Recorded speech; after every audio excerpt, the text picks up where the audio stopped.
அண்மை செய்தி. மக்களவை தேர்தல் கூட்டணி குறித்து பிரேமலதா விஜயகாந்த் முடிவெடுப்பார் என தேமுதிக மாவட்ட செயலாளர்கள் கூட்டத்தில் ஒருமனதாக தீர்மானம் நிறைவேற்றப்பட்டுள்ளது.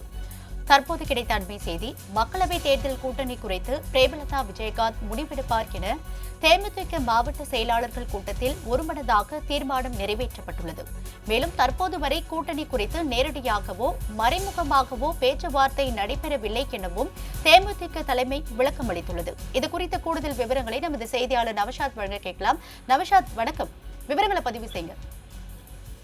வணக்கம் கீதா. குறிப்பாக தேமுதிக பொதுச் செயலாளர் பிரேமலதா விஜயகாந்த் நடைபெற்ற கூட்டத்தில் தீர்மானம் நிறைவேற்றப்பட்டிருக்கிறது. குறிப்பாக தமிழகத்தில் ஒரு மாற்றம் வேண்டும், அதன் மூலம் ஒரு நல்லாட்சியை தர வேண்டும் என்ற உழைத்து தமிழக மக்களுக்கு தன்னை முழும் அர்ப்பணித்த இந்த மண்ணை விட்டு மறைந்தால் எங்களை விட்டு மறையாத எதிர்கட்சி, குறிப்பாக எதிர்கட்சி தலைவர் பத்தொன்பது கேப்டன் அவர்களுக்கு குறிப்பாக அஞ்சலி செலுத்தும் 2 மணி நேரம் ஒதுக்கப்பட்டது. அதற்கு பிறகு குறிப்பாக இந்திய உயிரை விருதான 19 விருதை அறிவித்த பாரத பிரதமருக்கு நன்றியும் தெரிவித்தார்கள்.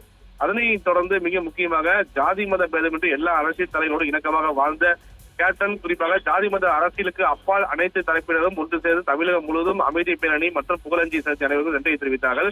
மேலும் குறிப்பாக தேமுதிக தலைமை கழக வளாகத்தில் சந்தனப்பேழையும் ஒருங்கிடும் புரட்சி தலைவி கேப்டன் அவர்களின் உறைவிடத்தை கேப்டன் கோவிலாக மாற்றி தமிழக மக்களுக்கு அர்ப்பணிக்குமாறு பொதுச் செயலாளர் இந்த கூட்டணி வாயிலாக கேட்டுக் கொண்டதாக தெரிவிக்கிறது.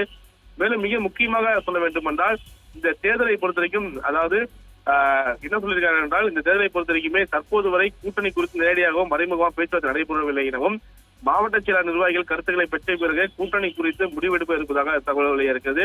அந்த அடிப்படையில் இந்த கூட்டணி, குறிப்பாக இந்த தேர்தல் இந்த ஆலோசனை கூட்டத்துக்கு பிறகு மிக முக்கிய முடிவெடுப்பாக எதிர்பார்க்கப்படுகிறது. ஏனென்றால் தொடர்ந்து ஏற்கனவே நேற்று வரைக்குமே அவர்கள் ராஜ்யசபா இடம் ஒதுக்கக்கூடிய நபர்களுக்கு மட்டுமே இந்த அதாவது தேர்தலுக்கு இடம் கூட்டணி இருக்கும் என தெரிவித்திருந்தார்கள். அந்த அடிப்படையில் பார்க்கும்போது இன்றைய நடக்கிற ஆலோசனை கூட்டத்துக்கு பிறகு மிக முக்கிய முடிவெடுப்பாக எதிர்பார்க்கப்படுகிறது.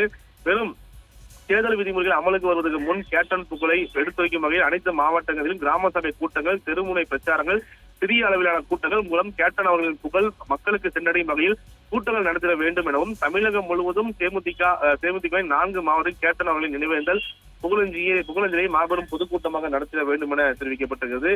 மேலும் அது மட்டும் இல்லாமல் வருகிற பிப்ரவரி 12 கொடி நாள் அன்று நினைத்து அனைத்து கிராம நகரங்கள் உள்ளிட்ட அனைத்து கிராமங்களில் புரட்சி தீப கொடி ஏற்றிடவும் தீவிர கட்சி உறுப்பினர் சேர்க்கை நடத்திடவும் இதன் மூலமாக தெரிவிக்கப்பட்டிருக்கிறது.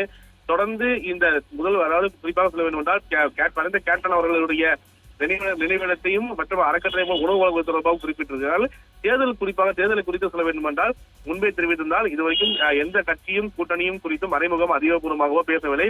ஊடகங்களில் வரும் செய்திகள் யூகமாகவே கருதப்படுகிறது. மாவட்ட கழக செயலாளர்கள் கழக நிர்வாகிகளின் கருத்துக்களை கேட்டு கூட்டணி பேச குழு அமைத்திடவும் கூட்டணி குறித்து இறுதி முடிவு எடுக்கவும் முழு அதிகாரத்தை மரியாதைக்குரிய கழக பொதுச் செயலாளர் பிரேமலதாவிடமே வழங்கி இந்த தீர்மானம் நிறைவேற்றப்பட்டிருப்பதாக குழு குறிப்பாக ஒரு 10 தீர்மானம் நிறைவேற்றி இந்த கூட்டத்தை நிறைவேற்றி வெளியிட்டிருக்கிறார்கள். மேலும் இந்த முழுமையாக ஆலோசனை செய்து குறிப்பாக பிரேமலதா விஜயகாந்த் மட்டுமே கூட்டணி குறித்து பேசுவார்கள் தகவலானது தெரிவித்திருக்கிறார்கள். கீதா, கூட்டணி குறித்த விவரங்களுக்கு நன்றி நவஷாத்.